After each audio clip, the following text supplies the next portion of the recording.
Hello বন্ধুরা, আজকের দুর্দান্ত স্বাদের রেসিপি ফুলকপি আলু দিয়ে হাঁসের ডিমের ঝোল। এই হাঁসের ডিম খেতে এমনিতেই ভীষণ সুস্বাদু, তার সাথে যদি ফুলকপি আলু দিয়ে এভাবে করা যায় তাহলে তো খুবই জমে যায়। চলো তাহলে দেখা যাক আজকের রেসিপিটা। জল বসিয়ে দিচ্ছি, এর মধ্যে আমি হাঁসের ডিমগুলো দিয়ে দিচ্ছি। আমি এখানে 4টা হাঁসের ডিম নিয়েছি, সেদ্ধ করতে বসিয়ে দিচ্ছি। এর মধ্যে সামান্য একটু নুন দিয়ে দিচ্ছি, এটা সেদ্ধ হতে থাকুক। 15 মিনিট ধরে ডিমটাকে সেদ্ধ করেছি, ডিমটা কিন্তু সেদ্ধ হয়ে গেছে। এবারে আমি এই ডিমটা নামিয়ে নেব, ঠান্ডা হলে এর খোসাগুলো ছাড়িয়ে নেব। এখানে দেখো আমি 4টা ডিমের জন্য 4টা আলু নিয়ে নিয়েছি। এই যে এরকম ছোট ছোট গোল গোল আলু আমি গোটা গোটা নিয়েছি, এভাবেই দেব। আর নিয়েছি ফুলকপির টুকরো, 1 চামচ আদা বাটা, রসুন 7 কোয়া, একটা বড় সাইজের পেঁয়াজ আমি মোটা করে কেটেছি। এই পেঁয়াজ আর রসুনটা আমি বেটে নেব। আর এখানে একটা মিডিয়াম সাইজের পেঁয়াজ কুচিয়ে রেখেছি, এটা আমি ভাজবো তেলে। আর নিয়েছি কাঁচা লঙ্কা চেরা 4টা আর 2টো গোটা গোটা টমেটো মাঝারি সাইজের। গ্যাসে আমি একটা কড়া বসিয়ে নিয়েছি, কড়াটা গরম করে নিয়েছি। এবারে এর মধ্যে আমি সরষের তেল দিয়ে দিচ্ছি, 2 চামচ সরষের তেল দিয়ে দিলাম। তেলটা গরম হতে থাকুক, ততক্ষণে আমি দেখো এখানে ডিমগুলো ছাড়িয়ে নিয়েছি। এর মধ্যে সামান্য একটু নুন দিয়ে দিচ্ছি আর দিয়ে দিচ্ছি একটু হলুদ। ডিমগুলো আমি নুন হলুদ দিয়ে একটু মাখিয়ে নেব।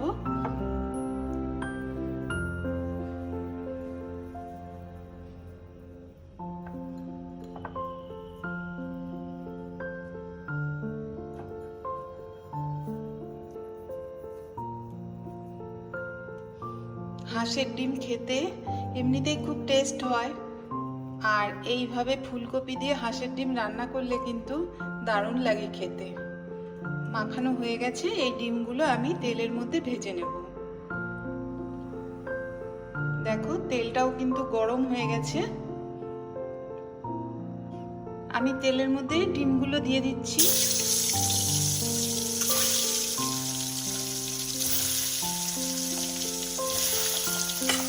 আর খুন্তি দিয়ে ডিমগুলোর গায়ে একটু কেটে দিচ্ছি, তাহলে ডিমগুলো ফাটবে না আর এর ভিতরে মশলাগুলো ঢুকবে।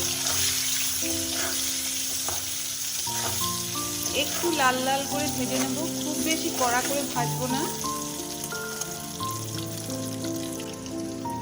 দেখো ডিমগুলো ভাজা হয়ে গেছে।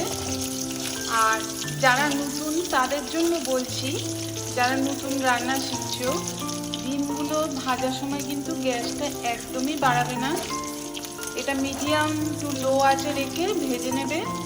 বাড়িয়ে দিলে ডিমগুলো খুব ফাটবে, তাতে গায়ে ছিটকে আসতে পারে। এবারে আমি ডিমগুলো তুলে নিচ্ছি।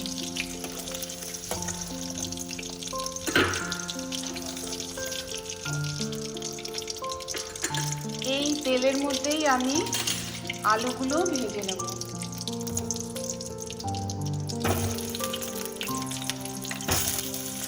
এরকম ছোট ছোট গোটা গোটা আলু দিলে এটা কিন্তু বেশ ভালো লাগে ডিমের সাথে। আমি এর মধ্যে সামান্য একটু হলুদ আর অল্প পরিমাণে একটু নুন দিয়ে দিচ্ছি, অল্প। আলুগুলো একটু লাল লাল করে ভেজে তুলে নেব।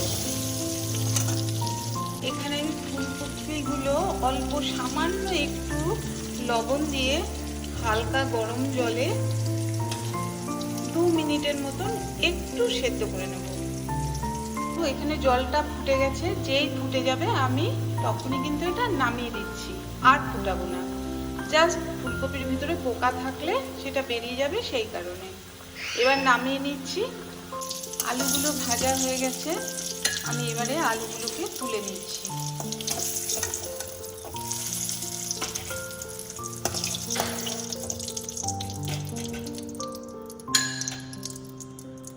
কড়াতে আরেকটু তেল দিয়ে দেবো আমি, এর মধ্যে ফুলকপিগুলো ভেজে নেব, সেই জন্য দিয়ে দিচ্ছি সামান্য পরিমাণে তেল।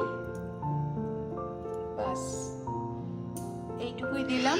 তেলটা গরম হলে ফুলকপিগুলো ভেজে নেব এতে। তেল গরম হয়ে গেছে, এবারে আমি এর মধ্যে ফুলকপিগুলো দিয়ে দিচ্ছি।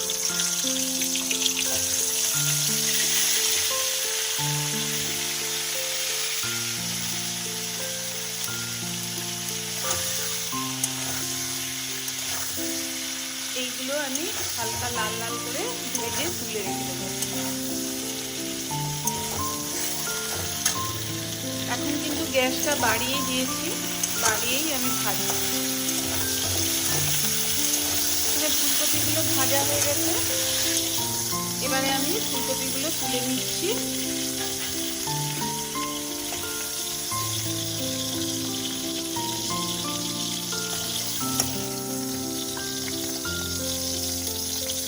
ফুলকপি ভাজতে একটু তেল লাগে, তাই তেলটা সবটাই টেনে নিয়েছে। আমি কড়াতে আরেকটু তেল দিয়ে দিচ্ছি। ফাইনালি এবারে আমি রান্নাটা শুরু করব। তেলটা গরম হোক।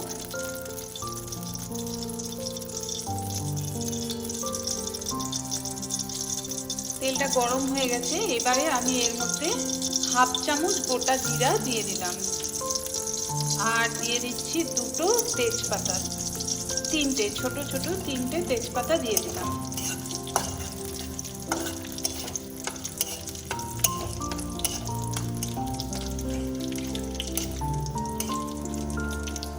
পনেরো সেকেন্ড একটু ভেজে নিচ্ছি তেলের মধ্যে। ভাজা হয়ে গেছে দেখো। এবারে আমি এর মধ্যে দিয়ে দিচ্ছি যে একটা পেঁয়াজ কুচিয়ে রেখেছি, সেই পেঁয়াজ কুচিটা দিয়ে দিলাম।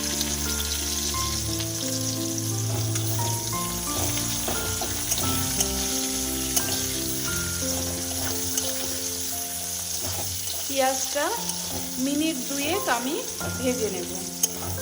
একটু যখন ব্রাউন কালার হবে ততক্ষণ অবধি আমি এটাকে ভাজব। পেঁয়াজটা ব্রাউন কালার একটু হয়ে গেছে, এবারে আমি এর মধ্যে দিয়ে দিচ্ছি বেটে রাখা পেঁয়াজ রসুনের পেস্টটা।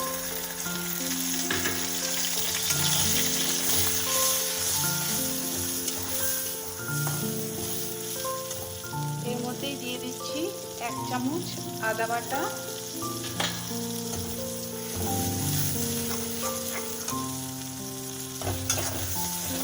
একটু মশলাটাকে আমি কষে নিচ্ছি।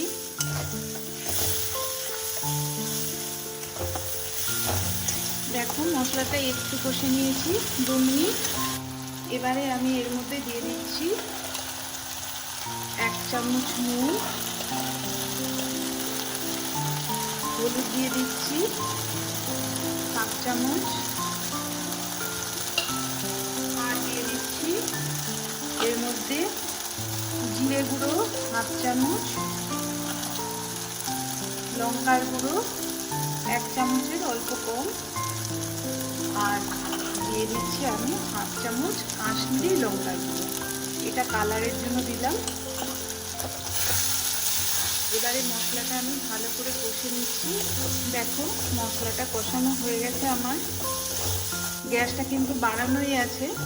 আমি মিনিট 5 মশলাটা কষিয়ে নিলাম। এবারে আমি এর মধ্যে দিয়ে দিচ্ছি, দেখো এখান দিয়ে তেল ছাড়ছে, মশলাটা হয়ে গেছে। তার মানে আমি ভেজে রাখা আলু, ফুলকপি আর টমেটোটা দিয়ে দিলাম এর মধ্যে।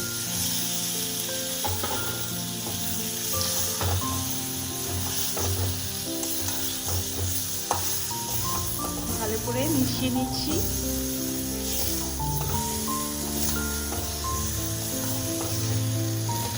এবারে আমি গ্যাসটা মিডিয়ামে করে দিচ্ছি, দিয়ে একটু ভালো করে মশলাটা কষিয়ে নিচ্ছি ফুলকপি আলুর সাথে।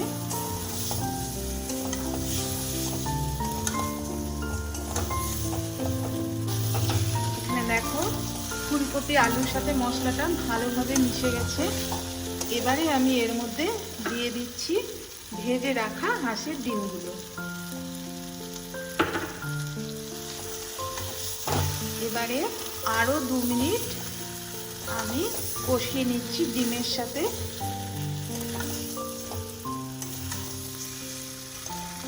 খুব বেশি নাড়া যাবে না, তাহলে ডিমগুলো ভেঙে যেতে পারে।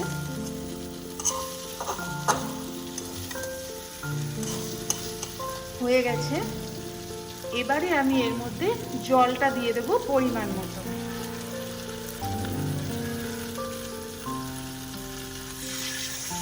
যে যেরকম ঝোল পছন্দ করে সেভাবেই জলের পরিমাণটা দেবে।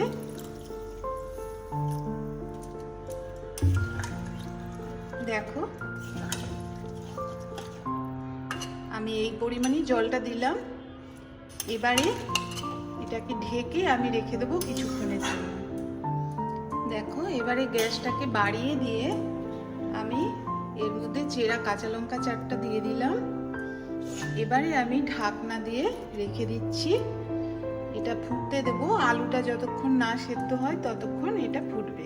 দেখো, ঝোলটা কিন্তু ফুটছে। এবারে আমি গ্যাসটাকে কমিয়ে রেখে দিচ্ছি। আলুটা সেদ্ধ হবে, সেই জন্য কিছুক্ষণ এইভাবে ঢাকা দিয়ে কমিয়ে রেখে দিলাম গ্যাসটা। 15 থেকে 20 মিনিটের পর আমি এটাকে খুলে দেখব। এবারে আমি ঢাকনাটা খুলে নিচ্ছি, দেখে নেব এটা সেদ্ধ হয়েছে কিনা আলুটা। ফুলকপি তো সেদ্ধ হয়েই যায়। দেখো, একদম আলু সেদ্ধ হয়ে গেছে।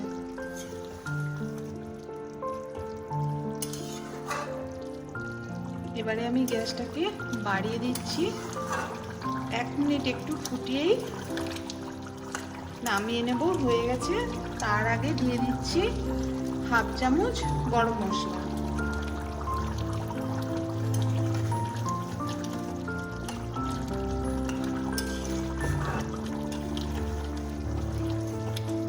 দেখো, একদম রেডি ফুলকপি দিয়ে হাঁসের ডিমের ঝোল।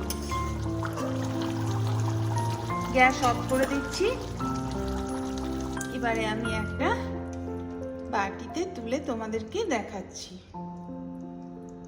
দেখো, সার্ভ করে নিচ্ছি।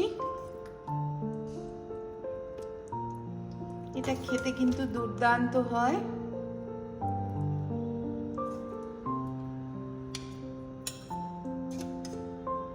এভাবে তোমরা বানিয়ে দেখতে পারো, ভীষণই ভালো লাগে কিন্তু খেতে। রেডি।